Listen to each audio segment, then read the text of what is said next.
I screamed as I tore through the woods. The only people that could have been out there would be the cops, but I didn't really care if they found me. I needed to get as far away as possible. My heart was pounding so hard I feared it would burst out of my chest. I wanted to stop running, but I couldn't. I was going to die if I did. I heard the sound of the sirens just before I heard tires screech and 2 police cars pulled up in front of me. The officers emerged, pulling a gun on me. They didn't know I had no intention of running. Help me! Please! You've got to help! I saw their mouths move, but I couldn't determine what they were saying. They shoved me to the ground, cuffing my wrists. It was Dave's idea to rob the bank on this particular day. We planned to do it for weeks, but Dan had always claimed he was waiting for the right moment. Apparently, today was it. We sat in the cafe across the street from the bank, waiting for 12 p.m. Dave was seated across from me, and I could see him glance out the window every couple of minutes. His leg was shaking with excitement. I'm pretty sure he was going over the plan in his head over and again. Mike glanced at his watch for the millionth time. He was a very impatient man, and it made me kind of nervous Dave had brought him on. I didn't mind him bringing Chris on since we needed a quick getaway, and Chris could outrun every cop in the city. It was Mike I didn't trust. He had a temper, and I felt he would somehow mess this up. It's time, Dave announced. He motioned the waitress to come over and take our tab and gave her a generous tip. He smiled sinisterly when she was a reasonable distance from our table. Let's go rob a bank. Chris was going at over 120 miles per hour, swerving through the town, interweaving streets while sirens blew in the distance. We would have been at Mike's throat if not for the moment's rush. He'd almost blown our operation by shooting the bank manager, but thankfully, the bullet had cut through the man's arm. We were supposed to be picked up at an abandoned factory site, but even as the car sped there, it was apparent the van to pick us up was nowhere in sight. Dave looked just as confused as the rest of us, but I knew he was trying not to panic. He ordered for Chris to pull over near the entrance of the woods. The car had barely stopped when he grabbed his knapsack and jumped out. He cut through the woods running. We all quickly grabbed our bags and followed suit, even though we had no idea where Dave was going. Dave didn't stop till we got to an abandoned building deep in the woods. When we got there, I was too exhausted and out of breath to worry too much about where we were. Chris found an opening in the chain link fence. We pushed our bags through and crawled under. The double doors at the front were chained, so we went round back and climbed in through one of the windows that looked like it had been blown out. I could hear a distant generator drone, but the lights in the building were out, and the hallways were a bit dark. We were standing in a hallway with rooms on each side of the building. It was obvious that once upon a time, the building had been a hospital. Now the paint was peeling, and thick cobwebs hung in every corner. I heard Mike mutter under his breath, and he walked down the hallways, pushing some doors open and peering inside.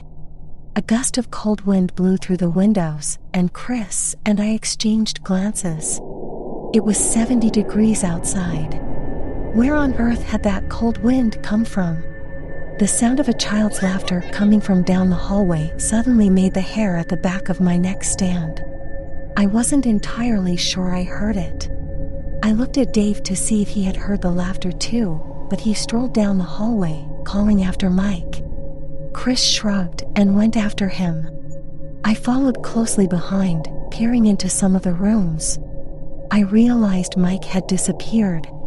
Maybe he got caught up in exploring the creepy building, although I couldn't imagine what he must have been looking for. I heard the child laugh again. Is there someone else in here? I wondered. I walked down the hallway till I got to double doors that enclosed a staircase. I noticed Mike's familiar shock of blonde hair disappearing down the staircase. I called out to him, and he quickly looked up, shushing me. He mouthed that there was someone down there and promptly disappeared. Maybe he's going after that kid. I'd better go with him. I quickly hurried down the stairs. It curved around the end to reveal a dark room below. I didn't see any sign of Mike. I called out to him a few more times until I heard him shouting from the basement. There's an incinerator down here. I stood at the doorway, peering in. The fire from the incinerator was the only thing lighting the room. Mike studied the fire with strange curiosity. He glanced up at me. The kid must have gotten this started. I was about to respond when I heard the sounds of whispers. I glanced over my shoulder to see if anyone had come up behind me, but the stairs remained empty. Immediately, I turned back to Mike. I noticed something move behind him, and he flew across the room right into the incinerator. Mike screamed, and the doors slammed shut, and I felt my heart almost stop. I didn't try to get him out. I quickly ran up the steps, screaming at the top of my lungs. My heart pounding so hard I thought it would come out of my chest. I heard Dave respond from one of the rooms down the hallway, and I quickly ran towards the room. He was standing in front of a bathtub filled with black water, peering inside. He turned around, a curious expression on his face, when I saw black hands reach out and grab him by the throat, pulling him under. I quickly dashed down the hallway. There was only one thing on my mind. I needed to get the hell out of there. Chris walked out of one of the rooms down the hall. He was confused when he noticed me heading toward him at full speed. I sped past him and headed straight for the window we'd climbed through. I glanced back once when I didn't hear him come up behind me. To my horror, something had a hold of Chris and was pulling him into the wall. All that was left of him were his outstretched arms. I didn't bother looking back again. They think I'm insane. Everyone thinks I'm crazy. I keep trying to tell them about what happened and explain how they died, but no one believes me. It's like they can hardly even understand me. I hear them talking in whispers around me. My lawyers, I mean. They were the ones that told me they had found their bodies. They say they died from gunshot wounds, but I know that's impossible. I saw what had happened to them, but nobody believed me. They think I'm making it all up. My lawyer's been trying to get me to agree to an insanity plea, but I don't see how that will help. I didn't kill any of my friends, and I'm not lying. The building did. Or whoever the kid in the building was. But they say there was no kid. And now they're all dead. No one will ever believe me. My lawyer approaches me. He's talking about the verdict like I wasn't there. I can see it in his eyes. He believes I deserve it. He believes I deserve to be locked up in an asylum for the rest of my life, just like the judge ordered. I feel numb. No one is ever going to believe me. All I wanted was some cash. It wasn't supposed to happen like this. They weren't supposed to die. Listen to me, Josh, he says, snapping me out of my thoughts. There is no haunted house facility in the woods. All they found were your friends' bodies.